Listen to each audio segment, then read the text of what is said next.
¿Quién de los chavos se encarga del sonido? Ándeme. Carlitos. ¿Dónde está?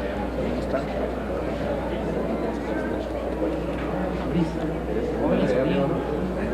Arriba. ¿Qué está? Esa no la llevan a más años.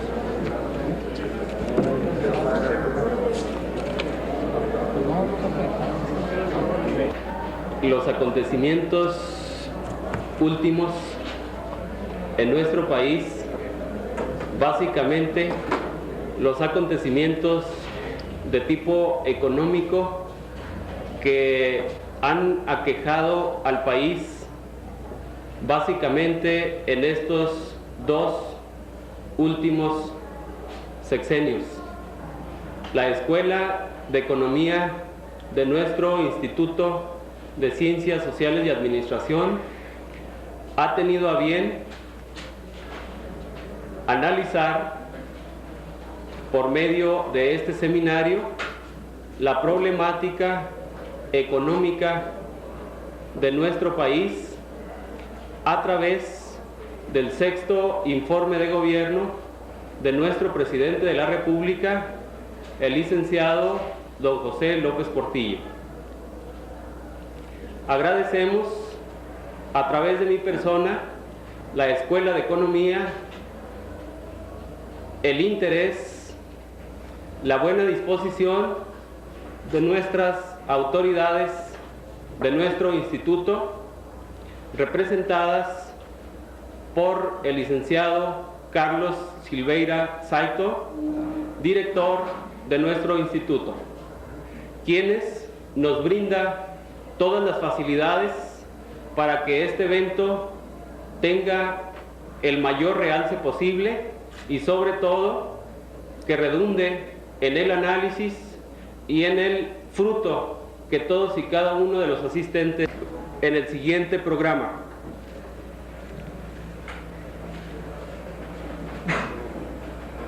El licenciado Silveira, director de este instituto,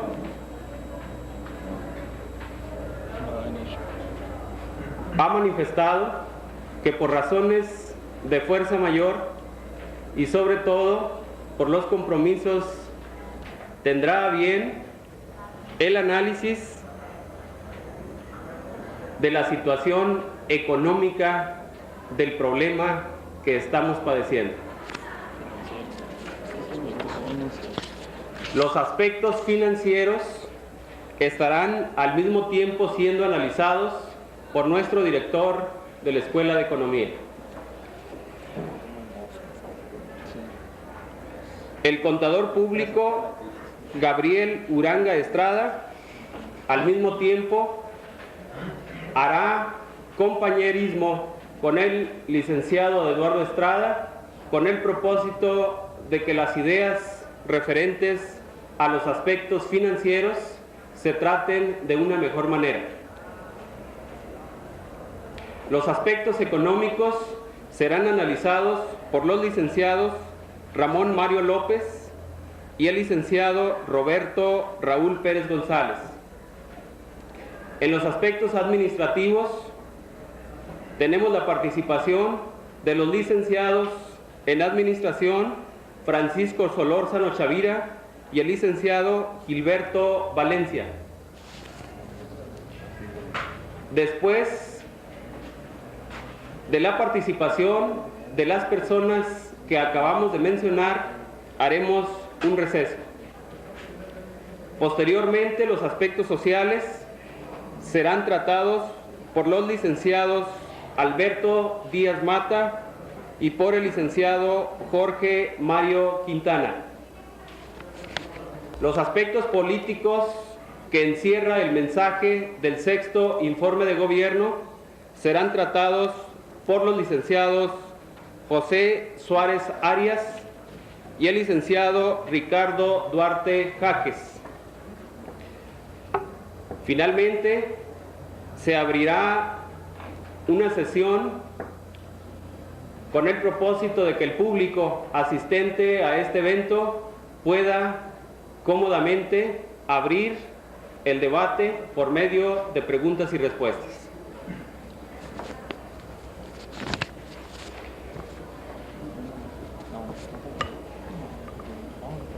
Como aspecto introductorio y con el propósito de que estemos familiarizados con los aspectos que unos momentos más cada uno de los ponentes estará desarrollando, diremos que la medida adoptada por nuestro gobierno federal pudiera, según algunos, traer beneficios a toda nuestra economía. A decir de otros, son medidas que perjudicarían y agravarían las situaciones económicas y por ende las situaciones geopolíticas con algunos pueblos de la tierra. Definitivamente será o se definirá o se tratará de definir esta situación solamente después de escuchar a nuestros participantes. Les pido a todos ustedes bastante consideración y sobre todo conducta de análisis con el propósito de que cada uno de los ponentes se concentre debidamente y se analicen cada uno de los aspectos señalados. Cedemos la palabra al licenciado Eduardo Estrada Fernández. Muy buenas tardes a todos.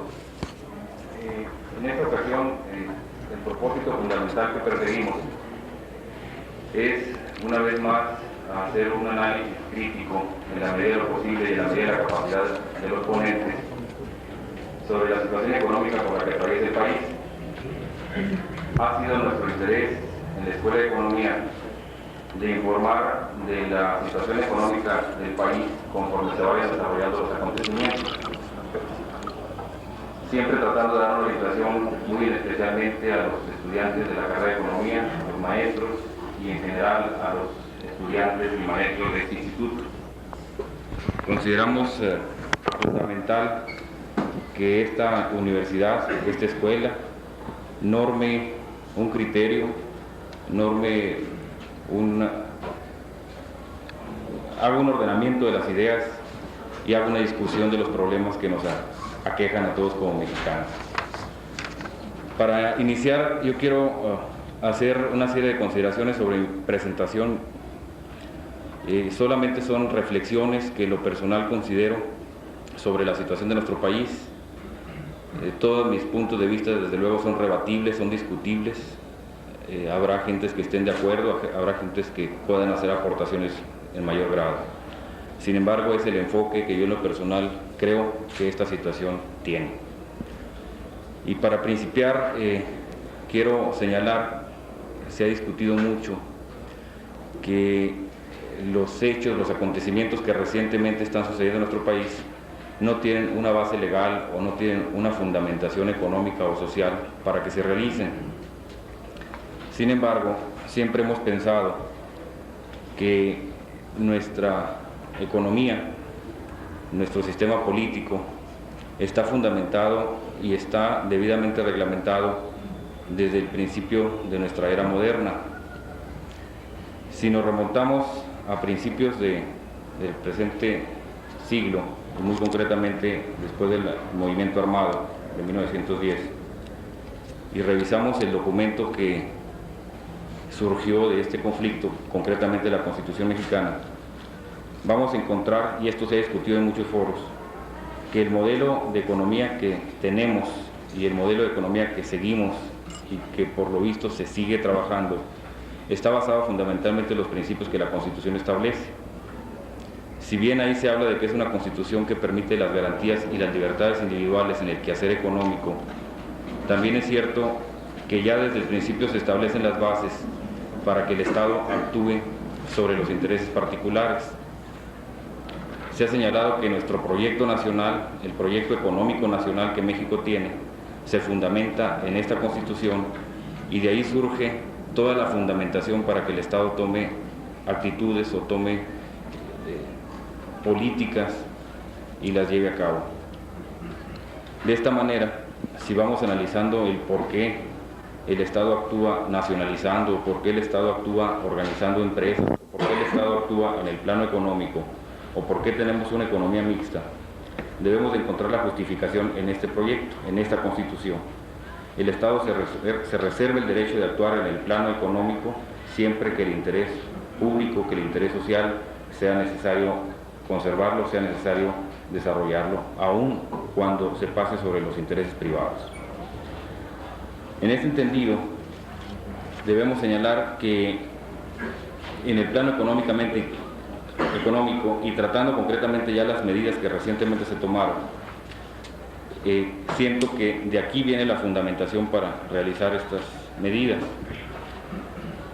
Se habla de la nacionalización de la banca y debemos de entender plenamente qué se debe entender por nacionalización de la banca. Debemos de entender que el Banco de México es la única institución que tiene a cargo el manejo de la moneda y de las finanzas públicas. En este sentido, el Banco de México como organismo central, como organismo de gobierno, otorgaba concesiones al sector privado para que manejaran la banca en su relación con las empresas y con las personas físicas. Pero siempre el Banco de México reservándose el derecho de actuar siempre que los intereses mayoritarios o los intereses sociales lo exigieran. Habíamos señalado también en otras ocasiones, en otras pláticas, en otras charlas, que debido a las crisis económicas mundiales que se presentan, y aquí quiero equiparar la situación por la que atraviesa el mundo con la situación que se presentó en los años finales del 20, en 29, en 30, la crisis del 30, de que la situación económica ha caído a unos niveles tan bajos dentro del ciclo económico, dentro de la actividad económica, que ha perdido impulso el crecimiento y el desarrollo de todas las economías, y más especialmente las economías latinoamericanas. En el caso muy concreto de México, se ha anunciado en bastantes foros, incluso el mismo presidente lo señalaba ayer, que debido a la caída de los precios de los productos que tradicionalmente México ha exportado, y aquí señalamos productos tradicionales básicos, granos y alimentos, así como el petróleo, han tenido una tendencia consistente a la baja por ya más de un año. Consecuentemente, esta situación es caótica para el país en el momento en que lo priva de las divisas y de los ingresos tan necesarios para poder contratar y responder a los empréstitos internacionales. Por otro lado, entendiendo el modelo que se siguió en este sexenio, donde se trató de acelerar el crecimiento de la economía vía creación de empleos, vía distribución del ingreso, vía salarios, trajo presiones inflacionarias muy altas al país, que se tradujeron en elevación constante de los precios internos. Esta situación, más la caída de los precios internacionales, concluye en que la paridad que se tenía fija del peso con el dólar, pues no se puede sostener y tiene que tomarse una devaluación. Tratando de localizarnos o situarnos en el tiempo, esto podemos decir, en febrero del presente año, estas presiones, la exigencia de los pagos hacia el exterior, se volvieron tan graves las exigencias que el país no tuvo más que limitar la salida de dólares, evitar la especulación, evitar el gasto en el extranjero, en el exterior concretamente. Sin embargo, volvemos a señalarlo, mientras existiera la oportunidad, la libertad de poder obtener utilidades, obtener inversiones y concretamente la libertad cambiaria, la libertad de hacer con el dinero de los particulares, pues la economía empezó a distorsionarse o continuó distorsionándose, porque debemos entender que la economía con el modelo que tiene, o con el modelo que tenía hasta la fecha, estaba permitiendo que las actividades económicas se orientaran hacia actividades en donde se buscaba la alta rentabilidad y no necesariamente la alta producción.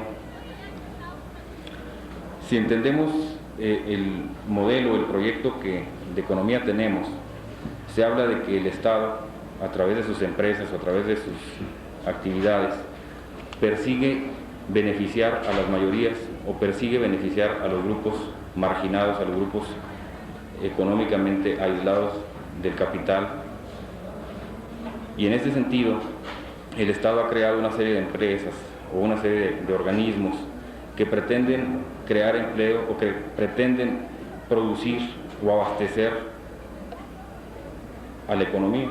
Muy concretamente, el caso de las empresas estatales, ferrocarriles, petróleos de México, etc. En este sentido, se critica también de que el Estado mexicano está dedicado a actividades en donde participa con gastos muy grandes, pero no con rentabilidad o con eficiencia. Creo que debemos definir entre cuáles son los objetivos del gobierno y cuáles son los objetivos del sector privado. El sector gobierno definitivamente persigue crear, producir, generar empleos y no necesariamente obtener utilidades. Entonces, esto debemos entenderlo para comprender realmente la situación. Sin embargo, por otro lado, la actividad privada ha seguido y sigue siendo orientada hacia la obtención de utilidades, de ganancias, de beneficios, y no necesariamente persigue la obtención de satisfactores sociales. Si hablamos de lo que un sistema económico debe hacer, y entendiéndolo de sus orígenes, de sus bases más elementales, se señala que un sistema económico debe de producir para satisfacer las necesidades básicas como son alimento, vestido, hospedaje, salud, seguridad social, etc. Y solo hasta que se han satisfecho estas necesidades es dable y es entendible y es razonable que se presenten o se inicien o se generen actividades que no necesariamente son orientadas hacia la satisfacción de estas necesidades básicas. O sea, solamente se debe producir lo básico y posteriormente producir lo superfluo.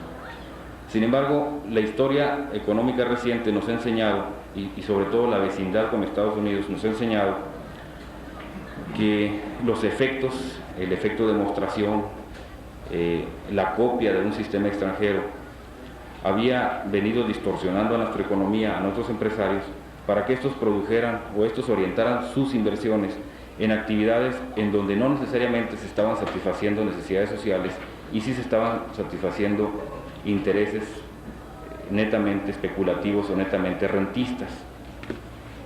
Desde este ángulo, el sistema económico viene distorsionándose y viene generando cuellos de botella en los sectores básicos, y es evidente la falta de alimentación en los años pasados. Hace crisis la falta de generación de viviendas, de atención médica, de generación de empleos.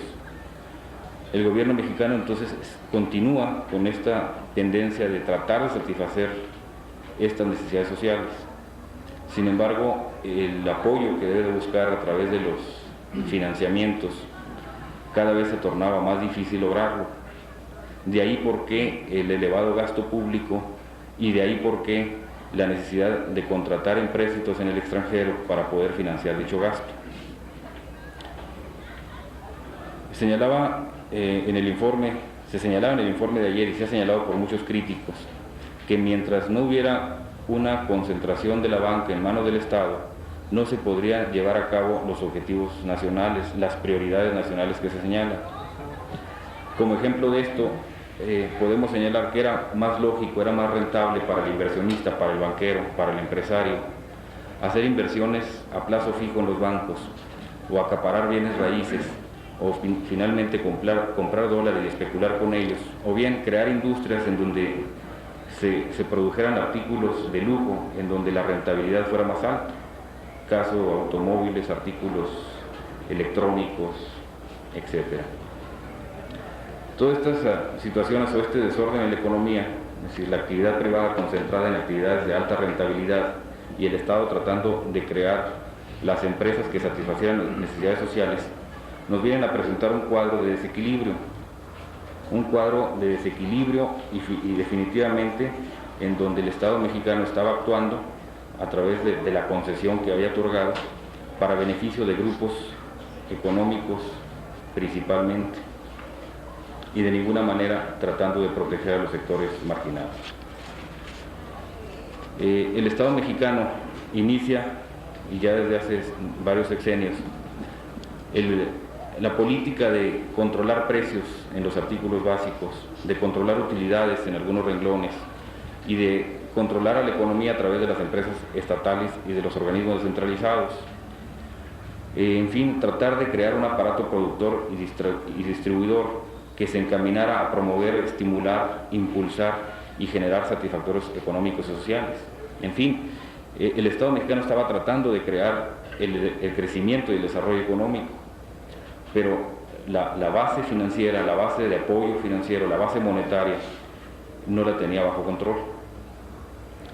Cuando surgen las presiones internacionales, cuando surge la baja de los precios, se hace necesario tomar medidas más actuales hacia el momento actual.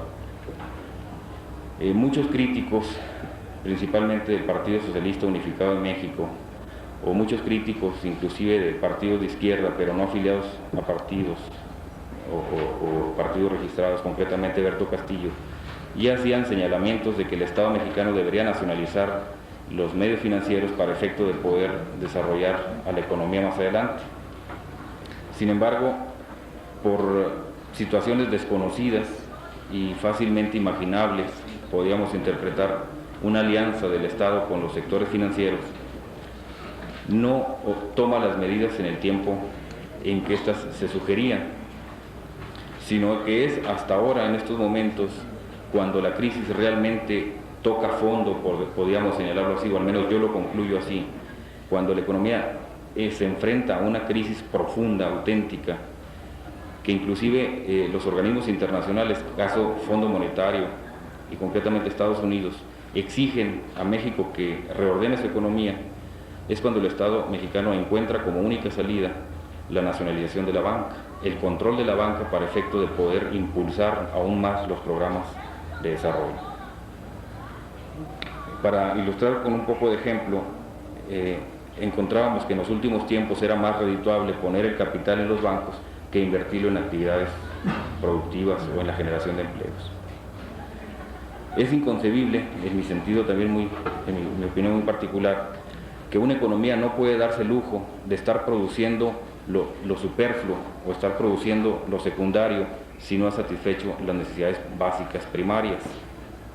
Nuestra economía mexicana es una economía mixta, es una economía en donde el Estado se reserva la participación de las actividades básicas y primordiales, y el hecho de que la banca no estuviera controlada no permitía que este cuadro se completara.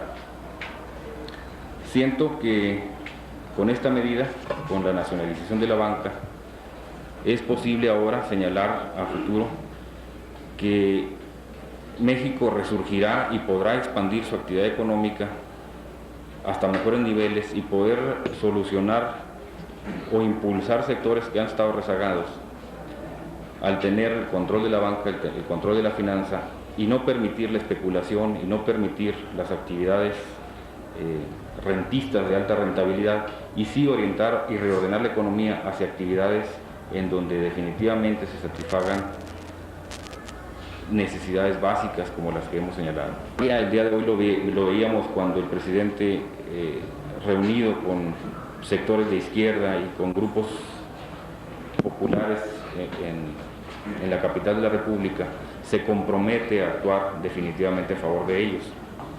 Sin embargo, esta tesis de por qué la alianza ahora del Estado con los sectores populares, surge la pregunta de que si esta medida no es demasiado tardía o que si esta medida no es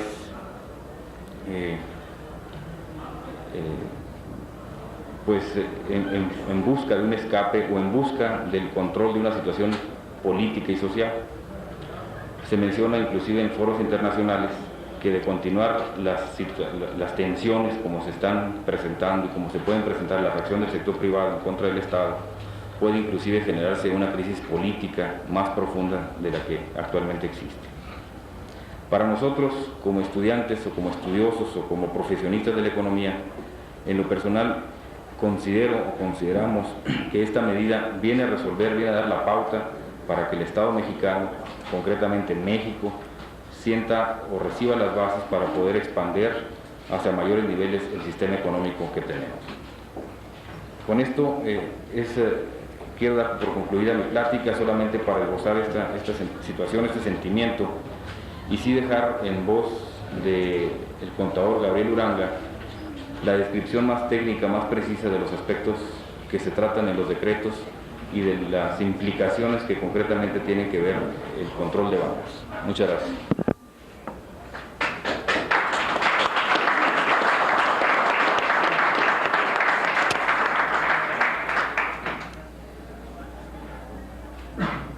Haciendo una conclusión de los puntos más sobresalientes de la participación del licenciado Estrada, él inicia su plática fundamentando la medida en bases constitucionales. Posteriormente, y siguiendo el orden de su exposición, cita precisamente las crisis mundiales, básicamente la recesión de 1929-33, encontrando una gran semejanza a la crisis no solamente mexicana, sino la crisis mundial. En relación a los condicionantes de nuestra crisis, básicamente crisis mexicana, él cita la caída en los precios de los energéticos a nivel internacional, lo que repercute en la economía de exportación en México. Enseguida, precisamente con el auge petrolero del último sexenio, cita precisamente el interés del gobierno federal por alcanzar un alto crecimiento económico en México. También menciona la participación de las empresas estatales en la economía de nuestro país. Siguiendo su participación, hace mención de que el mexicano, por regla general y por la vecindad con un país muy poderoso, que son los Estados Unidos de Norteamérica, es dado o somos dados a la copia de sistemas extranjeros. Finalmente, y ya entrando en la crisis de los últimos tiempos, hace mención a las influencias y a las restricciones que los organismos de crédito internacional imponen a nuestra economía, para finalmente concluir diciendo que la medida de control de la banca o de nacionalización de la banca es una medida, desde nuestro punto de vista y para nuestro pueblo, para nuestro país, positivo. Cedemos el micrófono al contador público Gabriel Uranga Estrada con el propósito de que siga orientando los aspectos financieros.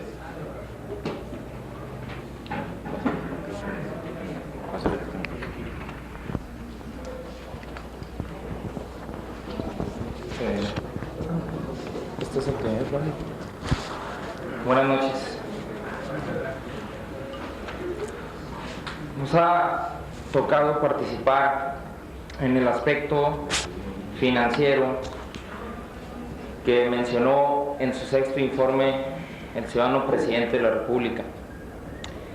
Asimismo, vamos a hacer una reflexión y un poquito más a fondo, apoyados en los decretos expedidos, sobre las medidas fiscales que también en su sexto informe las mencionó, pero en una forma muy global. Es decir, si no mal recuerdo, únicamente hizo referencia a que vía disposiciones fiscales se iba a regular ciertos aspectos de la fuga de divisas y también ciertos aspectos de apoyo financiero a las empresas, dada la crisis actual.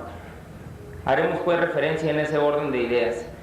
Dentro de los diagnósticos o dentro del diagnóstico sobre la situación económica y financiera que hizo el presidente, señaló el problema de liquidez. Técnicamente, en materia de administración financiera, esto es, en administración de recursos materiales, efectivo, cuentas por cobrar, inventarios, equipo, maquinaria, etc.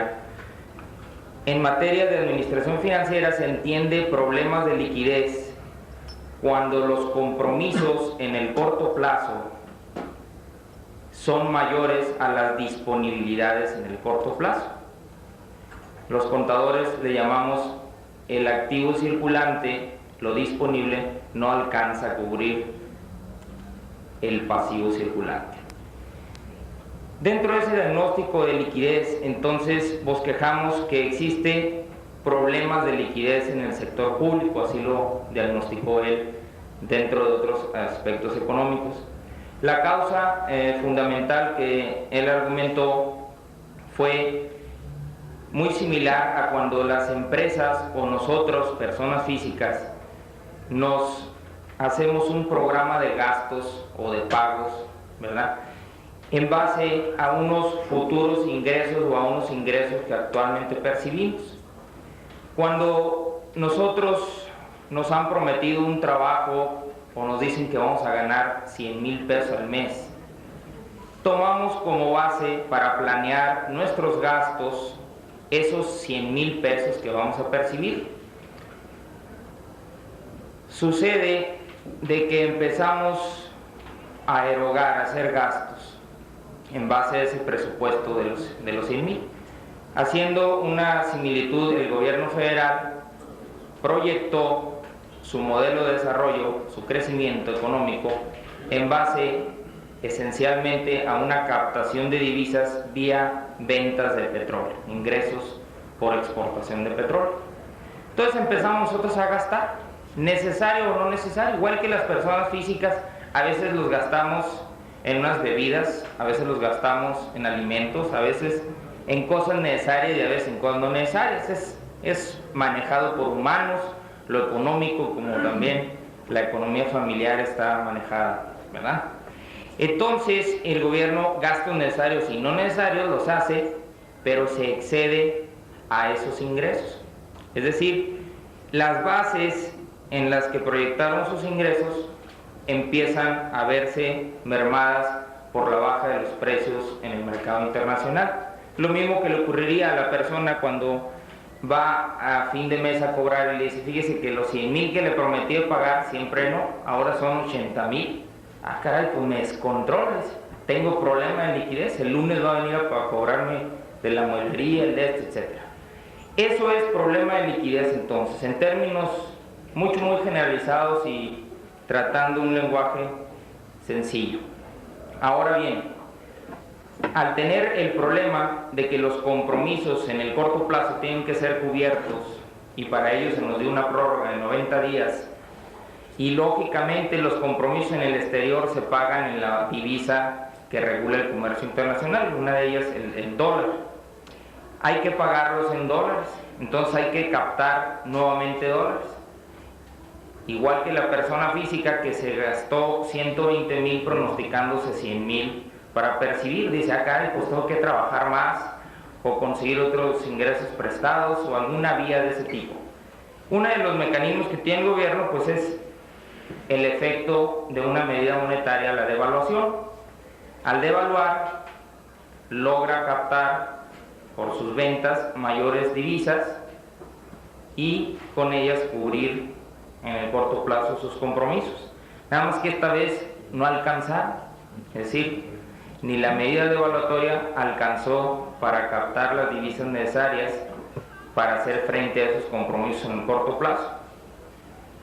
También algo parecido a que la persona física no encontrara trabajo y de momento pues no puede solventar esa situación. De ahí que le surgió la necesidad de captación de divisas y empezó a instrumentar ciertas medidas de un control de cambios parcialmente, o sea, un control de cambios respetando todavía la libertad cambiaria que en estricto derecho mexicano existe. Argumentó él también que nos excedimos con esa libertad cambiaria y entonces las divisas que necesitaba el gobierno para pagar esos compromisos en corto plazo, dada un tipo de cambio y la situación especulativa que existía, pues entonces no fueron captadas por el gobierno, sino fueron algunas captadas por el sector privado, ¿verdad? Personas físicas o empresas, y lo más lamentable, uno de los lamentables casos es que las llevaron al exterior. Eso origina entonces que se agudice más el problema de liquidez, y a grandes rasgos pues él explicó la situación en la forma en que él la interpreta. Yo me voy a concretar a estudiar los 4 decretos que son muy fundamentales tenerlos en mente. Uno de ellos, el decreto del 1 de septiembre sobre la expropiación de la banca privada en México. El otro decreto es sobre el control de cambios generalizado, también publicado en el Diario Oficial de la Federación del 1 de septiembre, 12 de septiembre. Existen otros diarios oficiales que previamente a estos 2 decretos se habían expedido. Uno de ellos regula las reglas para obtener dólares preferenciales y el otro regula medidas fiscales para dar apoyo a las empresas en problemas de crisis. Porque hay que entender que si macroeconómicamente andamos mal, pues tiene efectos en la microeconomía, en las economías de la empresa. Entonces las empresas también tienen problemas de liquidez y había que echarles también la mano. Con respecto al primer decreto de expropiación de la banca, será motivo de análisis de un maestro licenciado más adelante, por el cual no me detendré mucho en él, sino simplemente señalaré de que en cierta forma ya existían controles sobre la banca privada y bastante severos. Uno de ellos era el encaje legal, que en algunas ocasiones llegó a superar a la mitad de los depósitos que se efectuaron las personas físicas o empresas.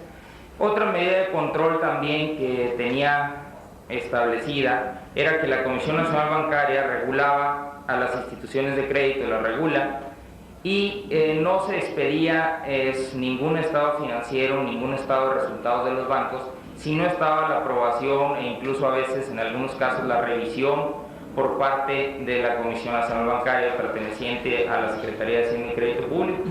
Es decir, ya existían los instrumentos de control de la banca. No haré mucha referencia a ese decreto de expropiación porque, insisto, otro maestro lo hará. En el otro decreto de control de cambios generalizado, publicado el 1 de septiembre, el señor presidente implanta trata de señalar 3 tipos de cambio. Un tipo de cambio que lo calificó de ordinario, según este decreto, tipo de cambio ordinario, era el que antes nosotros conocíamos como el tipo de cambio libre o el de mercado. Otro tipo de cambio es el tipo de cambio preferencial. Ese ya existía hasta antes del 1 de septiembre y fue implantado el 18 de agosto, el tipo de cambio preferencial en el decreto del 18 de agosto.